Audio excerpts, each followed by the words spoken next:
Hello, my friends. It's Joe from BuildAssetsOnline.com. I am here with my co-host, and I don't mean that in a derogatory way because we're both equal hosts on the show. So it's like we're both co-hosts. But anyway, the other host is my brother Mike, and we're here together. And we're going to talk about how to hire a good ghostwriter for Kindle publishing. And, we're going to restrict this mainly to the fiction space because that's where our wheelhouse is. And that's the topic for today. How you doing, Mike? Doing all right. I'm a little bit under the weather, so my voice may not be as lovely as it usually is. Yeah. But so when it comes to ghostwriters, the majority of the time, if you're running a Kindle publishing business, you do not want to be writing the books yourself. People ask me this all the time. Like, do I need to learn how to write fiction? Do I need to read all these books, all this stuff? If you want to have a Kindle publishing business, then you should not really be inside of the business doing writing, doing edits. You should be just overseeing people who can do all that stuff. And when it comes down to fiction, like if you build an audience to a big enough size, the cost of getting a book done and edited and all that is like really, really small. Um, you know, at this point we do like 30,000 word books. But we started out doing 30,000 words. Now we're working our way up to 50,000. I know some people that do 80,000. And so that's like, I think full length novel level. But the point is that you could pay a writer, say, 1 cent per word, 1.2 cents per word, 1.5. And, over time, it's all about just stacking a large catalog of books because these numbers really add up mainly for fiction. And that's the key distinction because for nonfiction, you're going to pay a writer probably more because they need to do research. They need to do, it's just a more complicated way of writing. Fiction, all you can do is just give some basic plots out, and we'll talk more about that. And they can really just run with it. And so it's a lot cheaper per word. But also, fiction readers are a lot more voracious when it comes to consuming content, especially if they like, the particular words that you give them. They will continue to read more words from you. Yeah. And so as your audience builds, you can usually make back the cost of your production a lot quicker. So honestly, there's not many other business models that can provide such a good ROI long term. Because if we put out a book, say we spend, $600, $800 on the production of a book, and we put it out now, we'll make that money back within a month at probably most. And then for the rest of that book's life, it's basically pure profit. Yeah. Now, I have two questions, Mike. One is unrelated to Kindle, and the second one is related to Kindle. And I hope you don't get offended at this first one. So, has anyone ever told you that when you're under the weather, you kind of look like a frog? What? Nah. Well, maybe it's just the camera angle, but I look like a frog right now? yeah, because your eyes are kind of big and beady. You know what I'm saying? But it could be the computer I don't know. screen. I mean, you still look good. Don't get me wrong. Like a good looking, Make that the thumbnail of this video. Just just a a. frog overlaying my Yeah. body. But Next question. back to the topic at hand here is when you're hiring a ghostwriter for Kindle publishing, where do you go? Where do you go? Because So there's there's a few different yeah. avenues you can use. I have only used Upwork, and I think now it's a lot harder to use Upwork, just because they're a bad platform. But so you have to really do a good job of finding a good writer and someone who is not gonna someone who has good quality samples, who's responsive, and their rate is good. So I've only used Upwork. I've had a lot of, I think, luck with it, but there's also other services. So I believe there's a company called Hot Ghostwriter that a lot of people use them. A lot of people who are like pretty big do use them. It's a bit more expensive, actually. I think a lot more expensive, but they do very good work from what I hear. You could even use Craigslist. I believe you did that in the past, Joe. And Yeah. the writer that I think you got was like not bad. So I would if my writer quit, then I would certainly put out a Craigslist ad at this point in time, because I think you can find just people who don't know like that the online space is where it is. So you may be able to negotiate a better rate or have them be more committed, because nowadays people on Upwork are like constantly chasing their star ratings, their next job, and Yeah. people on Upwork are pretty flaky. Yeah. So I think one thing that helped me out when I first started publishing was like I hired so many writers, and that was because I was trying to take a lot of action, and like I was legit using all the writers, but you know, some of them are going to drop out, and then you have some that stick with you, and in the end, worst comes to worst, you still have a couple good writers that are left working for you.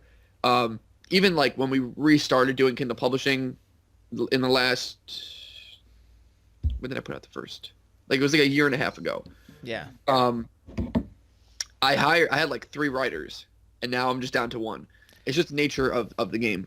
So yeah, always at least get samples or like, the first 1,000 words from multiple writers, or just take more action, and in the end it'll kind of dwindle down to where you want it. You got to take more action than you plan on. Yeah, I think from a numbers perspective too, hiring a good writer is kind of like, I mean, well, this goes really to hiring anyone. It's kind of like you're digging in the haystack and you're trying to find the needle, because you're going to get a bunch of applications. You're going to get an influx of applications, and 99% of them are going to be bad. And this is why big corporations, they have like recruiting departments just to filter through all this noise of people who aren't suited for the job. They just apply anyway, because that's just the nature of the beast, really. So be prepared. I'm talking even beyond the application part of it. Oh, like, yeah. Because actually, it was I had 4 writers. Yeah. Yeah, I've had at least 4 writers in the last year and a half, and it's really just come down to 1 at this point. Yeah. So, yeah, you need to be on top of your game, doing more than what's required, because yeah, if you go on Upwork and you put out an ad for a writer, the applications you're going to get are going to be terrible. You need to go and you need to search through their freelancers, like search through categories, who has, put down that they do creative writing, ghost writing, whatever, and you need to like invite everyone who looks good to apply, because the people that apply to your jobs are 99% of the time not going to be the best fit for fiction writing. Yeah. I think it's almost like a funnel, in the same way that selling something is a funnel. Is that at the top of the funnel you have all these applications, and most of them are bad. As you get further down the funnel, you're whittling down. You're picking the best of the best, and then finally you whittle it down to who's going to work out best long term for the position. I think it's kind of how it is with everything, really. Yeah, the thing is with writers is that, I mean, they all had to leave for some reason. Like I did not get rid of any of them for a particular because they were bad. I hired them because they were good, but then it just happens to, sometimes they stop answering you. Sometimes they're, they have regular lives, and I think a lot of writers get burnt out, because fiction writing is, if you can get into a flow of it, you can do it and you can get books done kind of quickly. But if you have multiple clients and, it takes mental energy. It's like anything, and people get burnt out. They lose their creativity. They need to take a break. These arts. So go ahead. Because really, they're coming up with the content of the books. If you're doing nonfiction, it's like it's almost mindless, because they have their information, they find the information, then they write about it. Yeah. This is like they got to create whole stories in their own head, and I think it's not as sustainable just as a person to do that. Yeah. I mean, these creative types, that doesn't last forever. They need to recharge their creative juices. Like, a lot of these people, they probably got to go on like a spirit quest or something in the jungle or the deserts, and then come back and keep hammering out the Kindle books. Yeah, honestly, my writer right now is like phenomenal. Knock on wood. I don't know how she continues to do it, but she can just pump out books. And that's like one of the the main things. I think I would sacrifice going from an A level writer to a B or B minus level writer if they can turn around work quicker. Yeah, yeah, that makes a lot of sense actually because if it's better to keep going, keep releasing, keep building your audience because with an A level writer, I mean, you have to the percentage of people that are gonna like your book with an A level writer versus a B level writer. Like, what would you say it is? Would you say like 90% of people will like your book with the A level writer? Then maybe 80% will like it with the B level. Or you know what? Back in the day when we were making 10,000 word books, like the books that would take off, I had that you know who I'm talking about. I had a writer who was not good at all. Yeah, and she could just bang out a 10K book in a day. So I was just having her go wild and just make me all these books, but they weren't like the best. It was probably like C minus level, but some of them would just take off, and you're just throwing things at the wall. And meanwhile, I had other writers at that point that I felt were really, really good. And for some reason, their books did not take off. So it comes down to marketing. yeah, And at this point, I determined what the vision of the book is going to look like. So it's not on the writer to do that. yeah. But, in terms of people reading through the book and stuff like that, if typically the person who is running this like a publishing business, they can't 100% get in the heads of these readers. Yeah. And I've talked with other, some of the other people who do Kindle publishing that I'm close with. And we've talked about how, one person has this writer and like we all think her writing is terrible, but all of the readers love it. So it's hard to quantify. And that's why, we may not have the discernment to decide what's A level, what's B level to these readers. You can only go by what the market tells you. Yeah. I'll let you start talking in a second. But recently, like one of our most popular series that we put out, I thought was from the worst writer that I've had out of the 4. She was like the only writer that I thought like I may want to get rid of this person. But it could have been the particular themes I had her do. It could have been the covers, and it just made the book take off. It got, gets good reviews. Yeah. So. Yeah, so 2 things to that. I remember back in the day, in the Kindle glory days, one of your best sellers literally had the title, a keyword in the title that was spelled wrong. Do you remember that? Yeah, no, it was it was a cowboy romance. Yeah. But I wrote Cowbow. Yeah, and it took off. And it was like getting high in the charts, and it still had the Fiverr watermark on it too. Get out of here. I swear, it had the watermark on it for like a week. Yeah. You know what, Mike? This is very, very interesting because, and I'm not look, if you're doing Kindle publishing today, or if you're doing dropshipping or any other business models that we talk about, I'm really not recommending that you go out there and you put stuff out there with Fiverr watermarks or misspell stuff. But I think it just speaks to the approach that we take. And that is just put the stuff out there. Put the stuff out there and see what happens.